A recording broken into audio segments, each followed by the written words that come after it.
Iya, besok kan ada UAS biopsikologi. Coba telepon Salwa.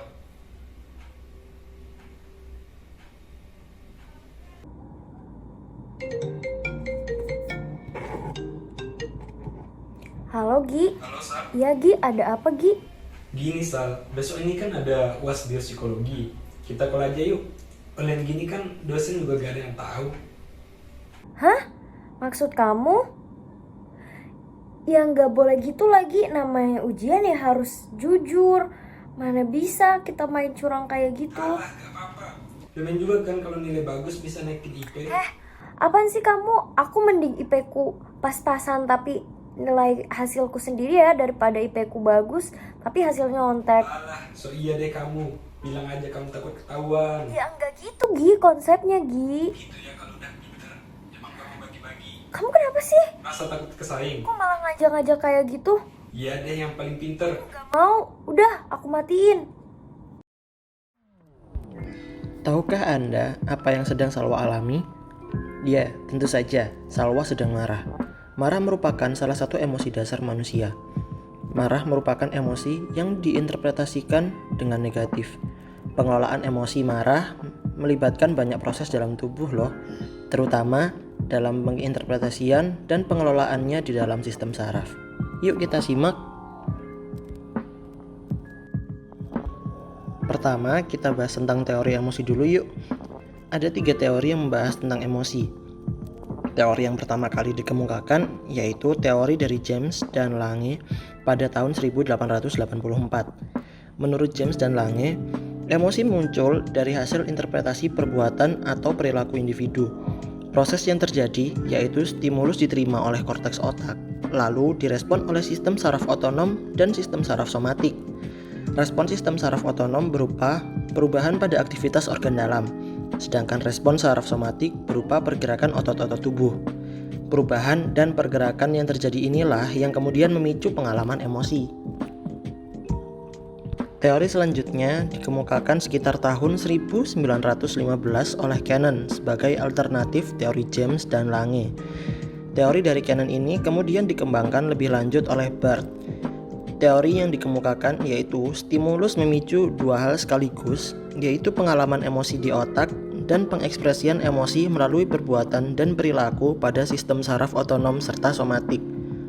2 hal ini terjadi secara paralel, bersamaan, dan bukan berhubungan secara kausalitas seperti yang disebutkan James dan Lange. Akan tetapi, seiring kemajuan zaman, kedua teori ini terbukti salah. Hal ini memunculkan pandangan baru mengenai emosi, yaitu pandangan biopsikososial modern. Pandangan ini menyatakan bahwa persepsi tentang stimulus oleh korteks cerebral, respon sistem saraf otonom dan somatik, serta pengalaman emosi merupakan 3 hal yang saling berkaitan dan mempengaruhi satu dengan yang lainnya. Selanjutnya, berbicara tentang emosi, terdapat bagian otak yang terlibat dalam pengalaman emosi. Bagian tersebut adalah korteks cerebral, sistem limbik, dan lobus frontalis. Korteks cerebral berperan mempersepsikan stimulus. Sistem limbik terdiri atas amigdala, hipotalamus, talamus, dan hipokampus. Sistem limbik berperan dalam pembentukan tingkah laku emosi, sedangkan lobus frontalis berperan mengatur respon fisiologi atas pengalaman emosi.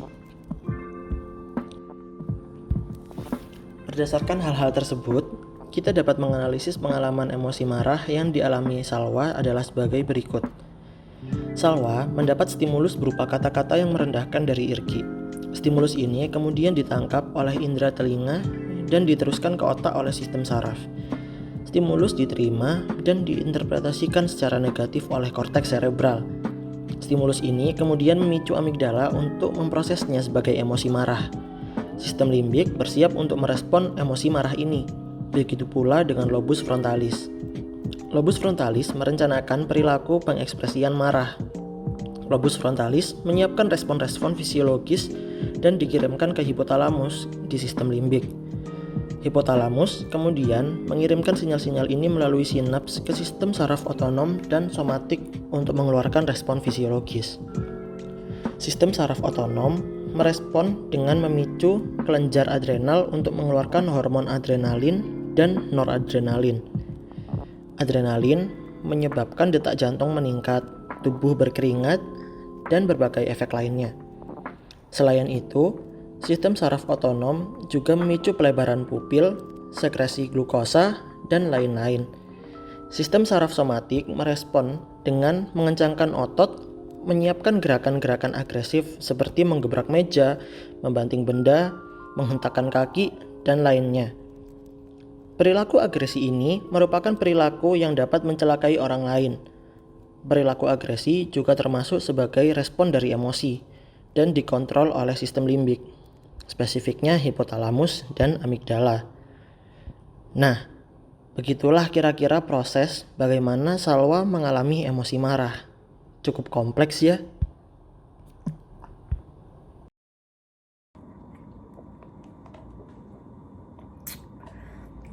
Ternyata marah nggak baik juga ya. Ya walaupun marah tuh penting sih buat ngelepas emosi, tapi kalau marah gini bikin ngeganjel sih, terus jadi ganggu kesehatan mental aku. Ya udah deh, aku mau nelpon Irgi, aku selesain baik-baik aja.